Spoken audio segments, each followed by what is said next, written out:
Utah at Oregon. Oregon is a 2-point home underdog now, over under 60. This game, massive implications for Pac-12 championship. And hopefully Curtis works okay for my Ohio futures, because I get that, see him go down. And then later that night, I'm hearing Bo Nix is going to be out for my Oregon futures, which is why this line has gone from Oregon -3 to Utah -2. It's not been confirmed that he's out, but that is the word. It was basically, Oregon wouldn't want Utah to know that, but their wide receiver came out and he was just, because Nix went down late in the game and then ended up coming back in. But during media interviews, someone asked one of the Oregon wide receivers his confidence level in backup Ty Thompson if Nix can't go, and he said, obviously Bo is down, so it's the next man up.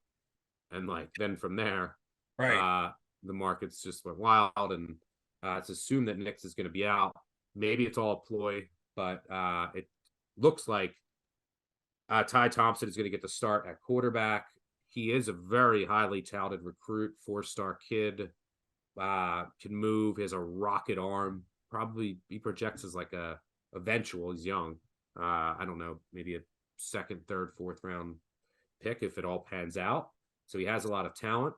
The question is, how much of a drop off is it? This is his first start. It's definitely going to be a big learning curve. At least he does get a week to practice with the ones. You can install some plays for him, but that's the crux of this handicap.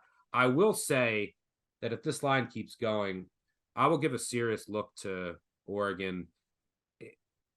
I think this Utah team has flaws, especially on the defensive side of the ball. They also want to run the ball. That's how everything starts. And you don't want to do that against Oregon. Oregon's run defense is good. You just want to throw on them all day, which is why we like Washington. And they were able to move it, and Oregon's pass defense is horrific. But when I look at, Utah, what they've done this year against any teams with a pulse, if they went to Florida and lost, mobile quarterback. Florida's defense is awful, by the way, but very good running team. They played Oregon State at home. They won 42-16. Oregon State had 6 turnovers. Their quarterback got hurt. They actually outgained Utah, one of the flukiest final scores of the year. They played USC. They won by 1 at home. Then, they played Washington State. They had their backup quarterback. They didn't cover that game as well. So, on the road, they've only played 3 road games, at Washington State, at UCLA, at Florida. And wasn't overly impressed in all of them. Their defense has issues, especially stopping the run. So can Oregon rely on the run here? There's also the kind of the mystery of what are they going to do with Thompson. But I think Oregon will have success running the ball. And a lot of times in these one-game scenarios, if your quarterback is out and you know it ahead of time, a lot of times that quarterback plays over his head in the first game. There's no film on him. But everyone else steps up. You'll get, look at Arkansas last week. Look how their defense was insane in a huge game, quarterback's out against a really good opponent. But it's tough to project. Utah did embarrass Oregon twice last year, both away from Autzen Stadium. This crowd should be wild. Tough handicap here. What do you say? Well, I don't think Bo Nix is in this game. You don't get a huge move like this with one of the most prolific games on the board. Going to be bet the most, definitely. But to go from 2.5, 3, I'll swing all the way to the other side. It's got to be more than just smoke. And I know that there's a lot of people trying to confirm that Bo Nix is out, but still, there's nothing out there, right? And we're recording this on Thursday night. So let's just assume that he is out. I think we need to ask ourselves, what is Bo Nix worth to the spread for Oregon? Is this a Grayson McCall situation, who, in my opinion, is more than 7 points, and you could think about it going all the way up to 10? Now, when you look at Ty Thompson, 20 passing attempts, no big-time throws, 2 interceptions. He had 14 attempts last year and 2 turnover-worthy plays, so he hasn't proven it through his arm yet, and he doesn't run whatsoever. He's had 1 scramble in his career. It went for 2 yards. And that's where Bo Nix is going to be missed the most. I mean, Nix is averaging 10 yards per scramble. He's had 510 yards on the season, 14 rushing touchdowns. No other player on Oregon has more than 4 rushing touchdowns.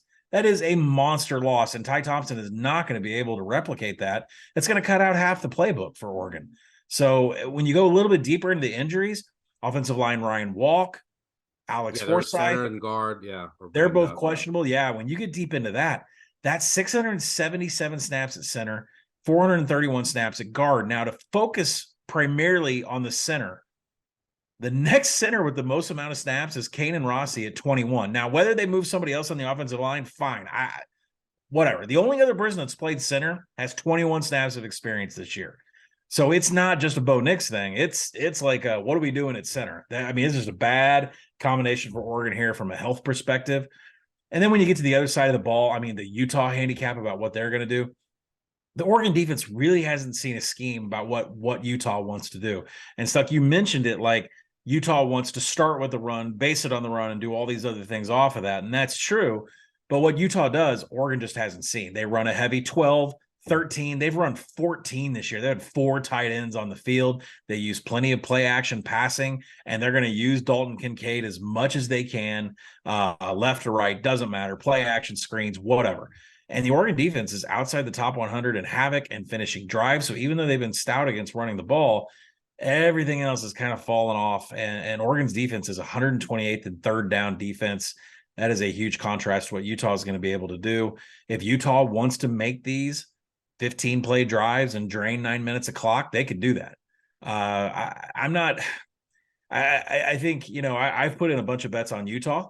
I wrote it up on Action. You guys can go and read it. But, my initial handicap was Oregon is not seeing an offense like this, what Utah is going to put out there with a number of tight ends.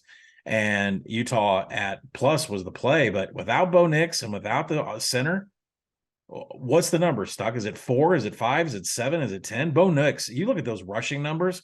Holy cow. I mean, you could combine all the other running backs. They haven't put out that kind of production. Yeah. To play devil's advocate, I would agree. And I think that Utah's the logical side. I've just seen in my life so many one-off, the first game without the star quarterback, where everyone else steps up. They have all these special plays that aren't on film.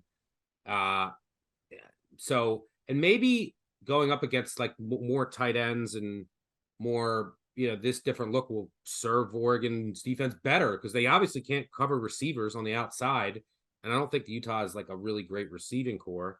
So maybe it'll serve them better. Maybe I just think look, I can't fault your handicap, and who knows what you're going to get from Ty Thompson. I think Utah's the logical side, but I'm going to go out on a limb, and my gut is telling me Oregon's going to find a way to win. But we shall see. A very interesting game. I do think the offensive line injuries are very important and worth monitoring because Oregon's going to have to lean on the run, which you can do against Utah. But if the interior offensive line is in flux, in addition to a new quarterback, with a new center, might not end well.